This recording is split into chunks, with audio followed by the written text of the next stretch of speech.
चलिए हम लोग डिराइव करते हैं expression for the torque experience by N electric dipole in an uniform electric field. जैसा कि मैंने आपको प्रीवियस लेक्चर में पढ़ाया कि जब डाइपोल इस तरीके से, मतलब दो केस हो, जब P और E के बीच में एंगल 0 या 180 ना हो, उन दो केस को छोड़कर बाकी किसी भी केस में आपको अगर डाइपोल यूनिफॉर्म फील्ड के अंदर रखा है तो 100% उस पर टॉर्क लगेगा। तो कितना लगेगा वो कैलकुलेट कर लेते हैं। तो मान लिया let a dipole was kept inside uniform electric field such that theta is angle between P vector and E vector। यहाँ पे हम लिख दे रहे हैं theta is not equal to 0 degree and 180 degree। ये मतलब उस केस में है। वैसे आपका रिजल्ट इसमें भी आ जाएगा, मतलब ये है कि 0 और 180 डिग्री के केस में टॉर्क 0 आ जाएगा। ठीक है, चलिए कोई बात नहीं। तो मान लेते हैं कि थीटा P और E के बीच का एंगल है, तो चलिए थीटा ये हो गया, थीटा ये आ गया। अब ये जो टोटल डिस्टेंस है वो कितना है, 12 है यहां से यहां तक, बिल्कुल ठीक। तो मैं इसको ऐसे परपेंडिकुलर ड्रॉ कर लूं, क्योंकि टॉप निकालने के लिए परपेंडिकुलर की जरूरत होती है, आर परपेंडिकुलर। ठीक है, तो माय डियर अगर ये थीटा है तो करस्पॉन्डिंगली ये भी थीटा हो जाएगा। इसको अगर मैं ए कह दूं, इसको फिलहाल बी कह दूं और इसको सी कह दूं, तो in triangle ABC sin theta is equal to perpendicular, sin theta is equal to perpendicular upon hypotenuse यानी कि 12 हो जाएगा। तो r परपेंडिकुलर की वैल्यू 12 sin थीटा आ गई। इसलिए सबसे पहले इसको टारगेट किया क्योंकि टॉर्क के फॉर्मूले में यूज होगा। वी नो दैट क्लास 10 से पता होता है टॉर्क का फॉर्मूला। 11th में सीबीएसई वालों को पता चलता है, 10th वालों को आईसीएसई वालों को 10th में ही पता चल जाता है। टॉर्क का फॉर्मूला होता है force, any one of the two force and perpendicular distance between them. तो पुटिंग वैल्यू पुट कर देते हैं, तो torque is equal to F की जगह पे हो जाएगा Q इंटू E और परपेंडिकुलर डिस्टेंस कितना हो गया 12 sin थीटा। मेरे हिसाब से 12 Q इंटू 12 कितना होता है, P होता है। इस वजह से टो बराबर कितना हो गया P, बाकी क्या बचा E और ये क्या हो गया sin थीटा, ये हो गया। ठीक है, अगर आप इसको वेक्टर फॉर्म में जानना चाहते हैं, मैं स्टार बना के लिख देता हूं।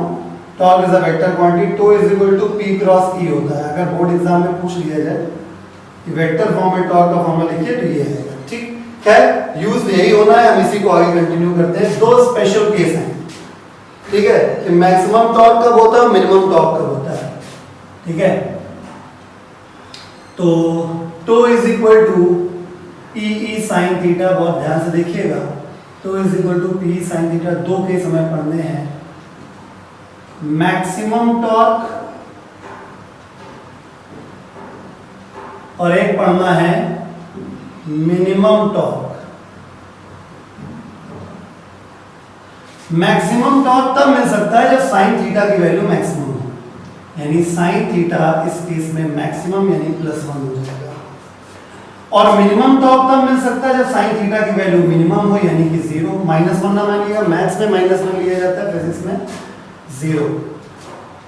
ठीक है, तो इसका मतलब ये हुआ कि implies that कि torque is equal to P into E हो जाएगा। साइन थीटा की वैल्यू +1 रख देंगे तो मैक्सिमम टॉर्क जो आएगा वो P इंटू E आएगा। ठीक है, इसमें आ जाइए, तो मिनिमम टॉर्क कितना हो जाएगा, 0 हो जाएगा। ठीक, क्योंकि साइन थीटा की वैल्यू आपने 0 रख दिया। ठीक है, अब सवाल उठता है कि कौन सा की कंडीशन था ये, तो थीटा का वैल्यू माय डियर 90 डिग्री था। जब थीटा 90 डिग्री होता है तब +1 आता है।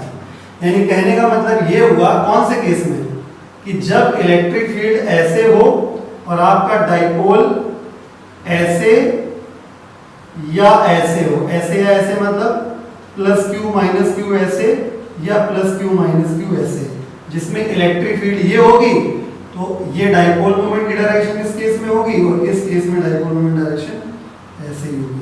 यानी दोनों केसेस में यहाँ पे क्या हो रहा है, थीटा का वैल्यू क्या मिल रहा है, देखिए 90 डिग्री। ठीक है, तो अब इस सिचुएशन में हमेशा टॉर्क मैक्सिमम होता है। ठीक है, और थीटा का वैल्यू 0 कब कब होता है,